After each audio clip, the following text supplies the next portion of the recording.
Chapter 16. Vivi had never been in the witchery department before, and Tay was surprised to see it was a lot like the regular buildings on campus, just nicer. The floors were marble instead of linoleum, the walls wallpapered in a dark green damask pattern, and the chairs in Dr. Arbuthnot's office were velvet instead of the hard plastic and polyester Vivi's office featured. But the office was still small, there was still only one window, and as Dr. Arbuthnot passed Vivi a cup of tea, she noticed a stack of papers at the edge of the desk, waiting to be graded. "Would you like to tell me what you were searching for in special collections?" Dr. Arbuthnot asked now, coming to sit on the other side of the desk from Vivi and Reese. Vivi didn't know about Reese, but she felt like she'd been called to the principal's office, and she sipped her tea, trying to regain some composure.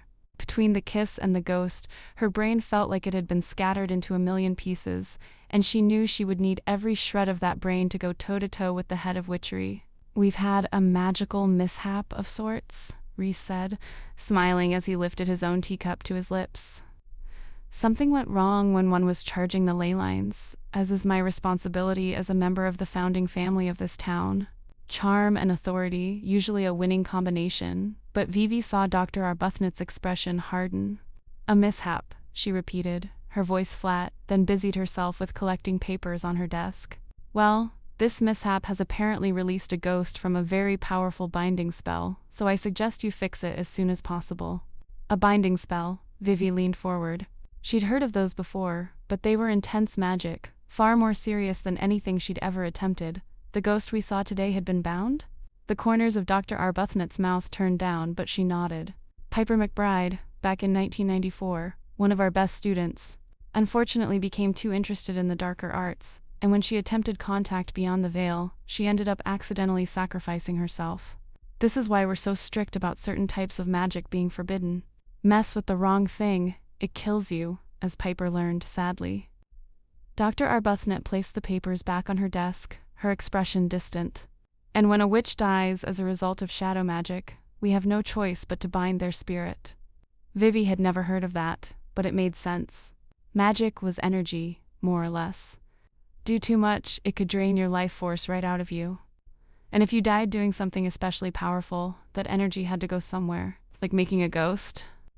"But now," Dr. Arbuthnot said, her tone brisk again, "the magic binding Piper's spirit is broken, so she's free to wreak havoc, which is obviously of concern to us." Linking her fingers, Dr. Arbuthnot placed her hands on her desk, studying Reese and Vivi. "The normal parts of the college and the more specialized parts live in harmony. Something I think you know very well, Miss Jones. But ghosts in the library are obviously going to be very upsetting to the administration." Vivi actually felt like a tiny piece of her soul was withering under Dr. Arbuthnot's gaze. "Absolutely," she agreed. Which is why you will fix this," Dr. Arbuthnot replied, biting off the words, and Vivi nodded so eagerly she almost spilled her tea. Yes, of course we will. Good." She stared at them for a moment, then waved one hand toward the door. "You can both go now." Both Reese and Vivi put their teacups back on her desk so quickly they rattled and made for the door. Once they were back across campus and safely ensconced in Vivi's office, Reese took a deep breath, flopping into the chair opposite her desk. "All right, I see your point now." "Thank you," she said, pressing one hand to her chest, like that might stop her heart from galloping out of it. "They're intense, right? Extremely. And how exactly are we meant to rebind a ghost?" Shaking her head, Vivi walked around the desk and sat in her chair. "No clue, but we have to." An idea occurred to her then, taking shape so fast she could almost see it. "Reese," she said, laying both palms on her desk. He eyed her suspiciously. "Yes? This is what we have to do. It's going to take us a while to figure out how to break the curse, but while we do, we can at least solve all the issues the curse caused. Like how we fixed things at the store last night." Reese was looking at her like she'd grown another head. "We didn't fix that, though. Your aunt did." Vivi just shook her head, some of that god-awful guilt finally abating. They could do this, between the two of them. Right? The wrongs they'd inadvertently caused. "But you were able to convince those girls that nothing out of the ordinary was happening. That could have been an absolute shit show, but it wasn't. First of all, it was definitely shit show adjacent. Reese said, shrugging out of his jacket and hanging it from the back of his chair. And secondly, Vivian, we can't just put out fires left and right, especially when we don't even know what those fires might look like. Maybe not, Vivi said, leaning back. But we can try. I enjoy your optimism, Vivian. I really do. She pulled a face. Don't be cynical, Reese. Not about this. I'm not usually, he said. He blew out a breath, scrubbing a hand over his hair. It flopped perfectly back into place. Absolutely. Doing the thing, and Vivi groaned inwardly. It really wasn't fair. All the bad parts of the curse and none of the silly bits. What kind of trade-off was that? A complete bullshit one as far as Vivi was concerned. Reese's phone suddenly buzzed in his pocket, and he pulled it out with a frown, muttering, bugger it all. What is it? Something's gone tits up at work, Reese said, not taking his eyes off his phone as his thumbs moved frantically across the screen. There was a cold sensation in the pit of Vivi's stomach all of a sudden. Is it because of all this? Is it because of me?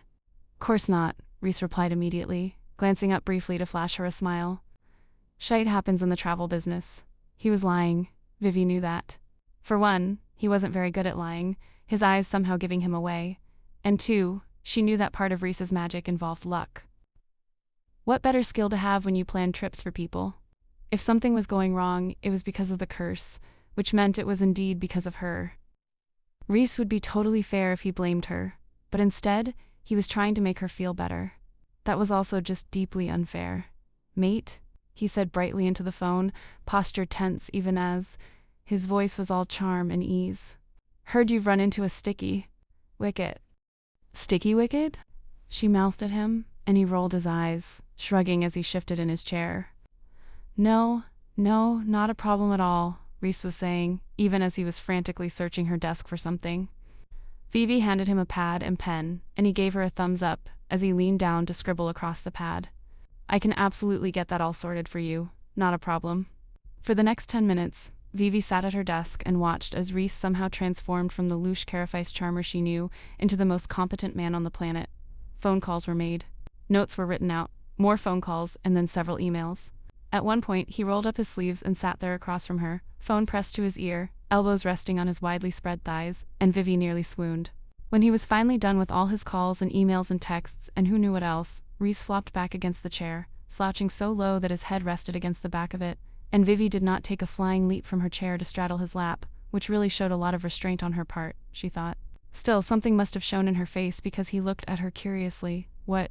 Shaking her head, Vivi cleared her throat and reached for the least sexy thing she could think of, a copy of her syllabus. Nothing,